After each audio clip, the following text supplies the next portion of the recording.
जीवनामध्ये 5 गरजा आहेत, त्याच्यामध्ये सगळ्या गोष्टी येऊन जातात. जसे 5 विषय तशा जीवनातल्या 5 गरजा आहेत. त्या 5 गरजा पूर्ण करण्यासाठी 5 देवतेची उपासना सांगितली. त्याच्यासाठी सांगितलंय गणेश, जननी दुर्गा, राधा, लक्ष्मी, सरस्वती, सावित्रीचे पंचविधौ, सृष्टय अशोकी स्मृतः. ह्या 5 आपल्या देवता सांगितलेल्या आहेत. आपल्या सगळ्यांना पहिले काय पाहिजे? लक्ष्मी पाहिजे. गणेश, जननी दुर्गा. आपल्याकडे पहिले काय पाहिजे? पहिले सामर्थ्य पाहिजे. सामर्थ्य नसेल तर आपण काही करू शकत नाही. त्याच्यासाठी ज्याला शक्तीची प्राप्ती करून घ्यायची असेल त्यांनी कोणाची आराधना करावी? तर गणेश, जननी दुर्गा.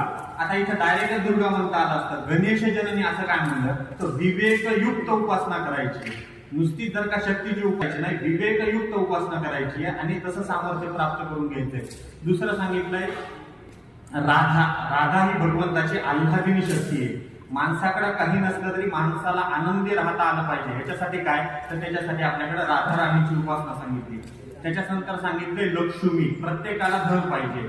आज जे आपण नोटा वापरतो ते धन नाहीये, ते चलन आहे. ते कधीतरी बंद होऊ शकतं. पण सोन्याला जे महात्म्य सत्ययुगात होतं तेच आज कलियुगात आहे. म्हणून सोनं, घरातली माणसं, गायी, घोडे म्हणून आपल्याकडे संकल्पात सुद्धा द्विपद, चतुष्पद अशी शब्द आहेत.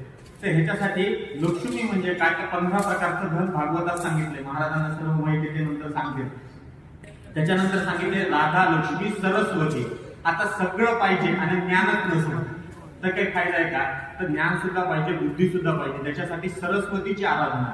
आणि आपण जे शिकलो ते लोकांपुढे व्यक्त करता आलं पाहिजे म्हणून वाणी शक्ती पाहिजे, म्हणून सरस्वतीची आराधना.